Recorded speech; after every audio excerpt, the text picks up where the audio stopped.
So a little bit about why we're doing MUST and why we're creating this project at our school. So both of us are very driven individuals. We really have noticed that there's a communal segregation between our school and 100 meters away, a community that we can see right off this balcony. So we really made MUST to make a difference, to help our school and help that community come together and end that communal segregation.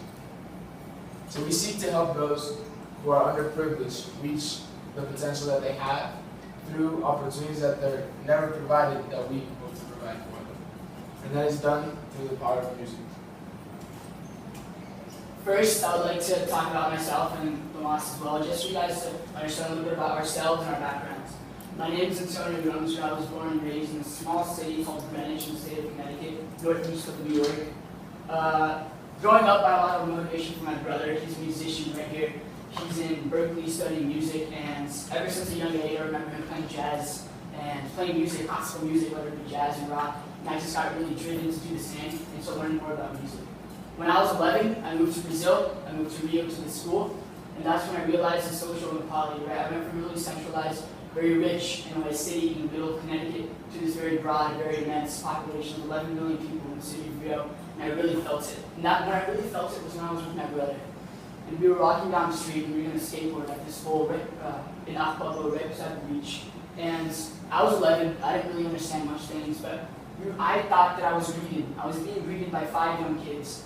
No shirts on, I didn't think much of it. And then I was with my brother and we had skateboards, and then they started asking for money.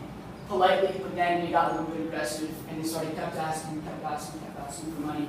And so he said, "Give me all your money, or else I'm going to kill your brother." He said that to my brother. And that's where I really felt the social inequality, that difference in how I was so isolated in that rich little city in which this broad and immense Rio. Then, when I grew conscious of that, I started going to different summer programs and taking initiatives after school. I went to various summer programs, one in New York, one in Boston, and one in Providence, Rhode Island, Brown University. And from these summer programs, not only did I meet a lot of people, but they gave me a lot of motivation to do something better and leave these summer programs with a new insight in mind. So when I came back to Rio from these summer programs, I thought, how could I somehow amalgamate or combine both of these realities? The realities that a really underprivileged, really poor kid has, and the realities of somebody who studies and somebody who goes to the schools very similar to ours. And that's when I thought the only way to combine these two messages was through the common language of music.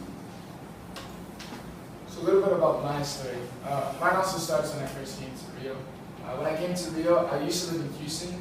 If you guys work in, your parents work in the oil industry, probably been there, probably lived there. It's not the most active community, but it's also a very, I like to call it kind of like a bubble community. You're not very exposed to things outside of the realities that you live in.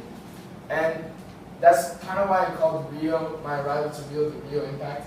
Because I remember when I arrived, one of the first things I saw on my way from the airport to my new house, on that entire highway, maybe you guys saw it as well, it's all surrounded by these underprivileged communities.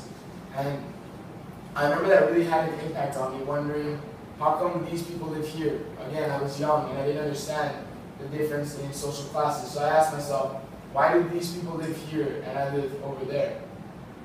They're just people, right? And that really had an impact on me. And then I became exposed to programs, different programs, and especially Associação pela Música, which you guys just saw perform. I worked with different people within that program, and I began to see kids from those communities, and I saw that they weren't too different from who I was, but still they were treated differently, and I didn't understand why. So then I went to GIN in Buenos Aires, by the way, very good comments. I went to GIN in Buenos Aires, and it really changed my reality when I saw different people present. I saw people get up on stage at 27 years old, 17 years old, some like John Duke, much older, but people from all different ages making a difference. So for me, that really concreted that idea that I wanted to do the same things these people did. And I was working in the field of social entrepreneurship. And then Antonio came up to me one day in the auditorium and said, I have an idea. I said, go ahead, let me hear it. He said, how can we kind of have the same project of Haza, which is an English teaching project at the school for music? How can we bring these kids in from the Masia community to the school and teach them music. And I said, you asked the right person, because I work with Associação pela Música, a group that does that in different communities all around Brazil, that's backed by a project that does the same thing in Colombia and in Venezuela. So it kind of worked together, everything fell into place, and we began to work on this idea. I joined the HAZA program and began to be one of the teachers for the advanced English program. And I met with a lot of different students, and I talked to them again, and I had an exposure to them. I realized they're not very different from myself. So then I went on to summer courses that added to my passion, and now I really have that idea that must is not my focus. And this is a quote that I really like, and it's that idea that I aspire to inspire. I want to be that person that can help others reach their potential. And that is what we're trying to do here with us. So what are we doing? We've talked about a lot of ourselves, but not about the project itself. From the community, we're getting 10 to 15 children, ages 10 to 14, I believe. They're going to be coming down on a Saturday, where there's going to be breakfast, food, drinks, and the instruments waiting for them. We're all going to fundraise and we're going to provide for them. They're going to play 3 hours of music with a teacher that's very table for their learning. And every single Saturday, they'll come down from the favelas, we go here to our school where it's safe. It's safe for them there. Have breakfast, socialize, and play music, learn a new language, which is the language of music. And we are allowing children who never had this opportunity to expose themselves to music and become musical. The first slide was a picture of a little boy crying, and what he said is that music is like my dad. Music is where I go to when I don't have anything. Music is my teacher for everything. So I think that music is much stronger than learning the language, whether it's Spanish, Portuguese, English. It's a language, a universal language of music. So this is kind of the site I saw on my way from that airport to my house, and this is something that's obviously a reality here in Rio. This itself is a Muslim community. It's very famous. If you've ever played Call of Duty, it's in Call of Duty. You've seen a lot of movies. It's in a lot of movies, and it's a popular location. But sadly, not a lot of NGOs choose to work there. I don't know why. And so what we wanted to do is really give the kids from this area the same opportunity that has been given to kids in similar situations from other areas, and also integrate them in our school community. Again, we're not more than 100 meters away. So what we're trying to do really is end that communal segregation. Our bubble and their bubble shouldn't be separate things, especially when we're talking about global citizenship and the idea of bringing everyone together. So a statement that really defines what we're doing is we envision a world where music ends our community social divide. And that's what we're trying to do here with our project.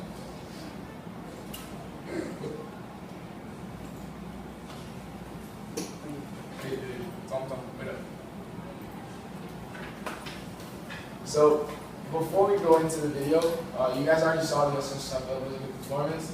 It's just a quick video by them. So Associação pela Música is helping us out a lot. They're providing us with their pedagogy and teacher and some help with the setting up and stuff for it. So they're our backing, they're also our proof. Whenever we go to different fundraising activities, they're our proof that this is a feasible idea, this works. This isn't just 2 kids doing something out of nothing. This is 2 kids that have a lot of people behind them helping them out, make a difference. And as Antonio said at the beginning, there was that kid in the picture that was crying, and he said, music is my folly, music is my therapy. This project, and projects like this, have unimaginable impacts on these children.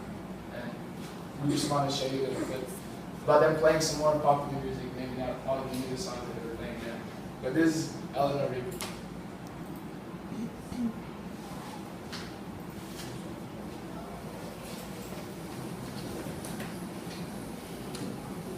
So this is the exact same thing. It's a different band. They have over 900 students.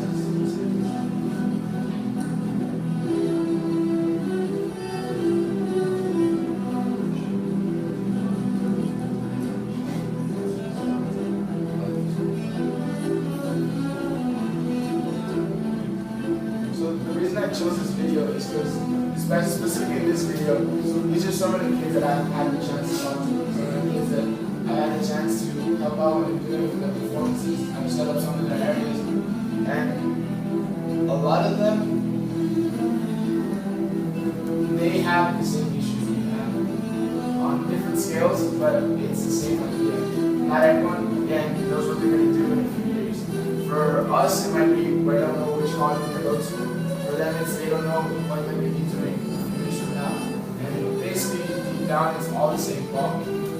And as I talk to them more and connect with them more, I realize more and more how similar we are. And how, even though they're shown as something separate,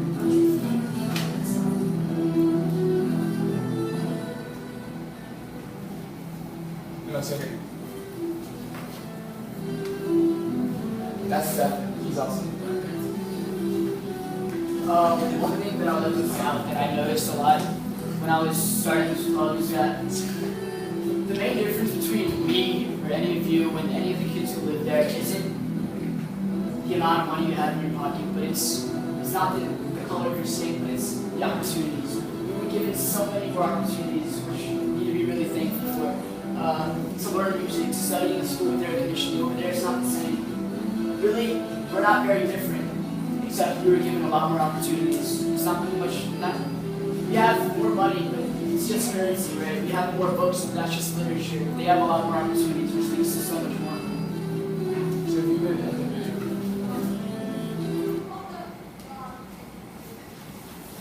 So just press escape again and go back into the present. So as you said, we have Stefan.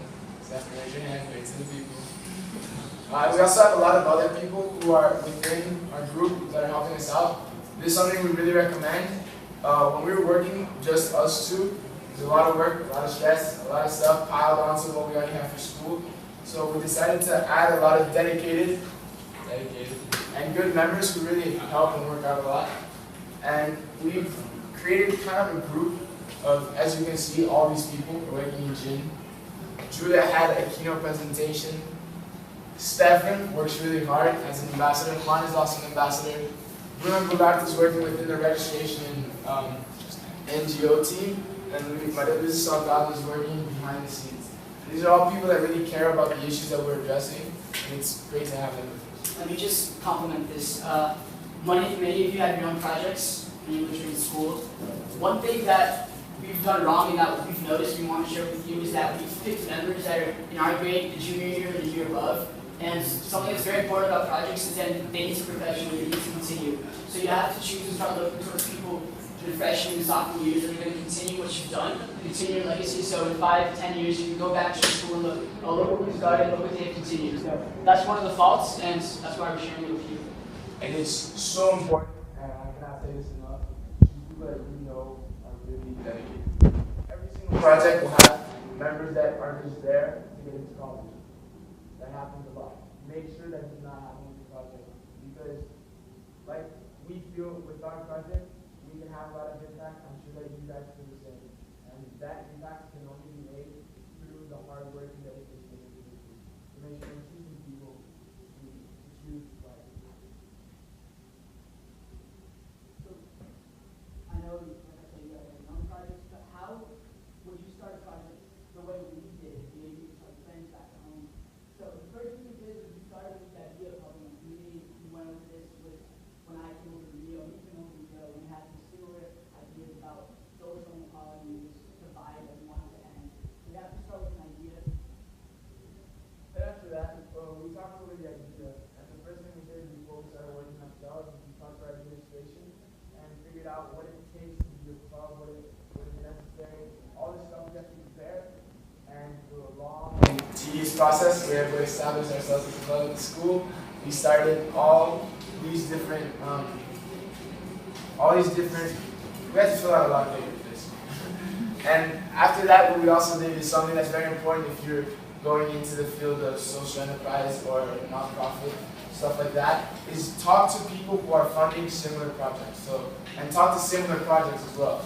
At the NGO fair, there were 2 projects that are very similar to what we're trying to do, but they're targeting different areas. And within the NGO world, something that's very important is everyone can kind of piggyback off each other and help each other out. So if you guys talk to people, they're again, they're people that are trying to help the world. They're not going to fight you. They're going to be very kind to you, and at least from our experience, they will always help you. Something my father always told me was that connections and friendships is everything in school and even out of school when you grow, when you choose your career. Something that really helped us to get these children in the community was when I personally talked to this community center leader who controls the community center, which is the community umbrella, and he owns a lot of things, organized the soccer matches, the music, everything came from him. So we got that from another person. Something very important, always ask. Don't be afraid to ask people if they know somebody, if you can talk to them, because that's everything. That's crucial for your development as a person and your development of your idea. So then we selected our members, as we kind of talked about, and that just really helped to be more efficient with all the paperwork. And after selecting members, you have to fundraise. You have to get the funds and the means able to make your dream a reality, and this is what we're going to go over right now. So fundraising is the stage we're currently in. It's the stage we're currently struggling with. But we have 3 different ways that we're fundraising. Again, we don't want to depend on one single thing because if that doesn't work out, we have other options. And also we have to raise a large amount of money for the first 3 months, especially since we're providing everything for these students. So the first way we're doing it is what we've already done. We had a presentation to our Parent-Teacher Association. From the people I've talked to, I believe most schools already have one. And if you don't, it's something that is really important that you guys can talk to, because something that we heard when we were having our presentation with the PTA is that the PTA really wants to support a project, and have the entire school back on a project makes the world of difference. If everyone's cheering for you, it helps you and motivates you a lot more than if it's just you 2 on your own, or 3 or 4, whatever your group size is. So having that support helps out a lot. And then we did the online Kickstarter idea as well. Kickstarter, GoFundMe, things on the internet you guys are probably familiar with, where a lot of people from all over the country can contribute, whether it be $1, $1,000 to whatever your project is. That's a great way because it doesn't centralize and limit how many people are going to fund you. So if we didn't have this online virtue, then we'd have to look for funds inside or family connections inside the school. So this is a great way of funding for those who are in still afraid of funding. I really suggest it. And then the last idea we had was kind of something that my mom brought. My mom's over in the corner with my dad, because they're your top parents. So it's kind of the idea my mom had is that we could have kind of a dinner at our house once a week that serves typical Lebanese food, because we have a Lebanese background, and Lebanese food is so good. If you haven't had it, please try it. You're missing out on a world of flavors. And so we'd like to have this thing where once a week, anyone within the community can come to our house and have this Lebanese food. The only requirement is that they donate a little bit to the cause. And this also, again, creates that idea of everyone's cheering for you. If they're helping you and helping you out, that brings the community together. And again, that's what we're trying to do, bring the entire community together. And the last fundraising thing that we're doing, which isn't here because it's the hardest one to do and the one that takes the most time, is talking to companies. Because we are establishing ourselves as a nonprofit, we're trying to establish ourselves as a nonprofit. If a company donates some money to us, that would be deducted from their taxes. And in Brazil, with the current problems that we're having with our government, the idea that you're giving money to us instead of giving it to the government is very, very celebrated here. So it's helping, and it's something that will help us out a lot. And it's also something that you guys can take advantage of at your schools and with your projects, because with that tax deduction, that is then, especially with international schools, a lot of big companies are represented at these schools, that is then deducted from the taxes. So they're helping the cause instead of giving money to the government, which is very low. Okay, Yeah. that was our idea, our presentation. If you guys have any questions.